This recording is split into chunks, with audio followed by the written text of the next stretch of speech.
How's it going, everybody? My name is Swoopy and welcome back to my channel. In today's video, I'm going to bring you through my top 8 tricks to be a better Viper player. I just want to start off by thanking all of you guys for the amazing support I've been getting recently. And guys, if you keep on with the support, I'll keep on making sure I get out some great Viper content for all of you, so make sure you subscribe and like below. But with that being said, I hope you guys enjoy the video. Number 1, the smoke peek. This is one thing that's really important with Viper. Like, this is the one piece of mechanical skill which I would recommend for every single Viper player to learn.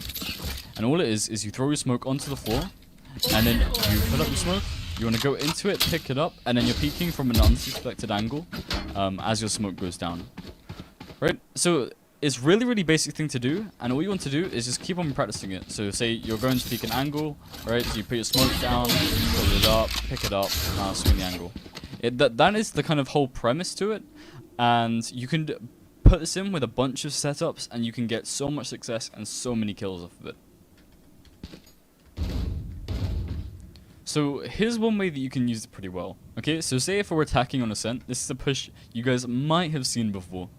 What you're going to do is you're going to raise your wall, you're going to walk down. As you're walking down, you're going to throw your smoke, you're going to put up your smoke, you're going to put down your wall to check behind the wall. Once all that's clear, you're going to come up, you're going to pick up your smoke, you're going to peek, and then you're going to clear all these angles. If there's nobody here initially, you can then peek this, and then that's it, you're up short. And you want to work from here. Then as you're coming up to this angle here, once you've cleared this, you can then smoke this off as your smokes just come off cooldown again, and now we're pushing. And now we're on A side. Super easy, really nice push with Viper that you can use, and it's a good way to practice your smoke peeks. A nice easy setup.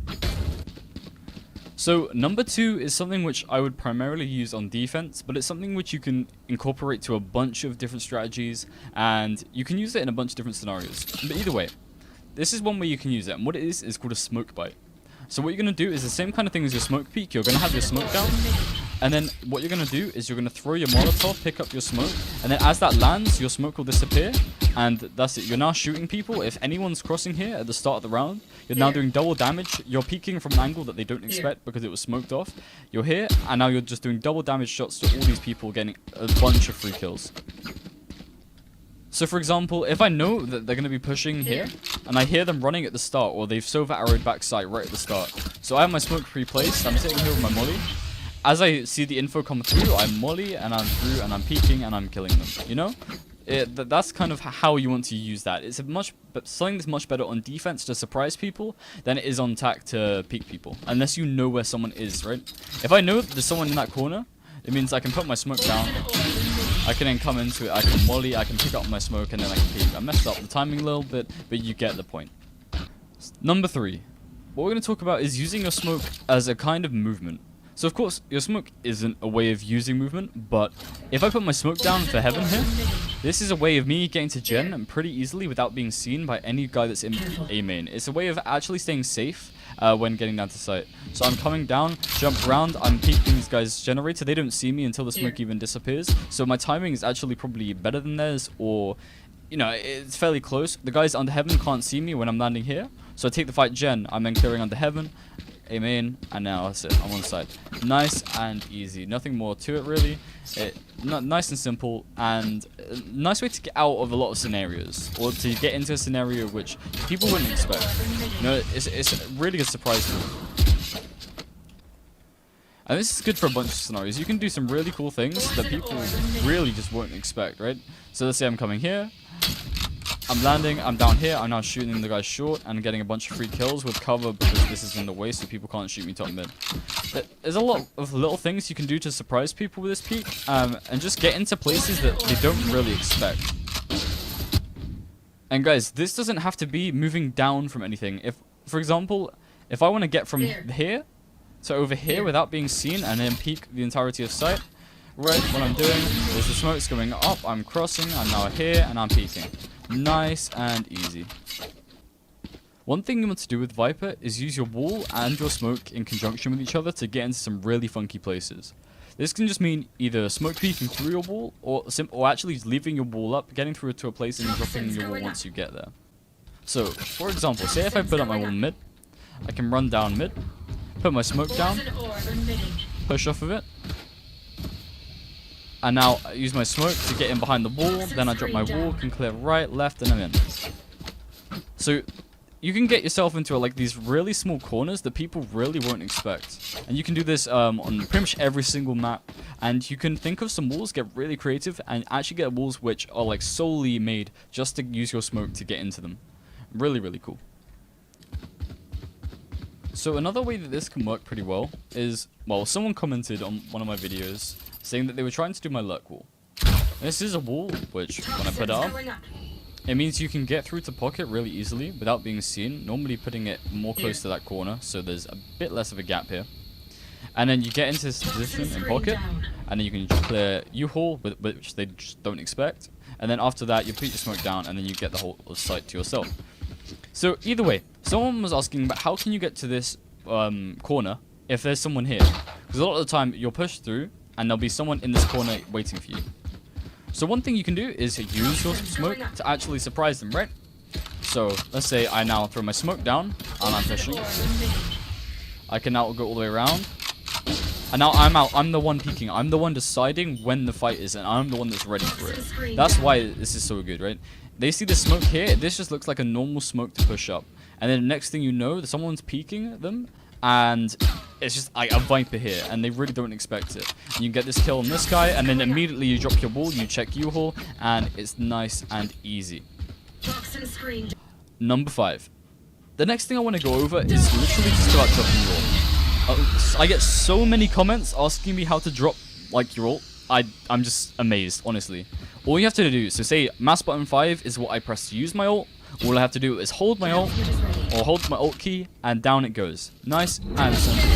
This also means you can literally use it as movement, right? You put up your ult, you then get to a position, you drop it immediately, and there you go, you're taking a fight. Something which I wouldn't really suggest to do, because, you know, it's a 7-point ultimate. Normally you want to get your worth out of it.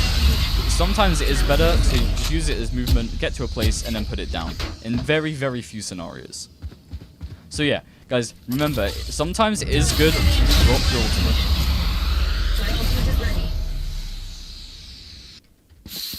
The next thing is quite important with lineups. Every single time you're going to do lineup, make sure you put your smoke down with it.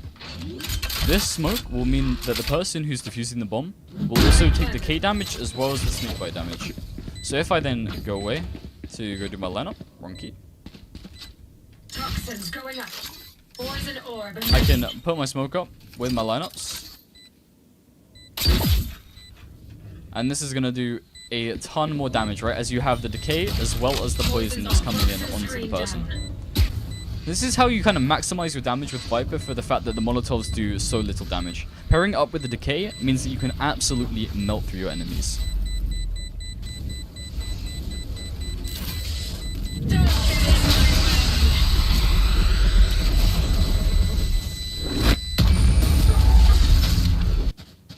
Number 7. This is something I just want to talk about very, very fast, and it's the choice whether I pick Phantom or Vandal. Vandal's good a lot of the time. Say if I'm playing Icebox, I'll play Vandal. If I'm taking these long-range engagements, a lot of the time I will play Vandal, and on attack, I most likely do play with the Vandal. But there are occasions where I will never pick up my Vandal, or I'll never pick up a Vandal, and I will always choose Phantom. And that is, one, if I have a plan to use my ultimate. So if I'm then planning to use my ult and I'm taking a site, this means that, of course, when I'm taking a fight in my ult, my bullets aren't getting traced back, so I don't immediately die as soon as I fire inside my ult. And the other thing as well is because they're getting decayed anyway, you'll always one-shot headshot someone. Anyone that goes into your ult will always be a one-shot headshot. And as well as that, people get melted so fast even with body shots with the Phantom. So it just makes sense to buy. The other thing is I'll pretty much always buy Phantom on defense. This is because I can manage the range of my engagements a lot more. And as well as that, if someone wants to push through, let's say, my decay orb. So I have my decay orb on long. For that person, like any enemy, to walk from here to here and then peek me, they're losing about, I don't know, 40 HP, something like that. So that means 3 body shots will immediately kill them, or 1 headshot from any range with the Phantom will also kill them. So this means that as long as you're using your decay properly, Phantom in most scenarios is better for Viper than Vandal is. I would only use Vandal on long range maps. Number 8, I would strongly suggest that you make this enemy highlight color into purple. This makes it so much easier to see whenever you're shooting enemies, just because it contrasts so great with green. So purple and green, as they contrast so well, means you can see enemies much better when they are purple. So I would really just suggest turning this on.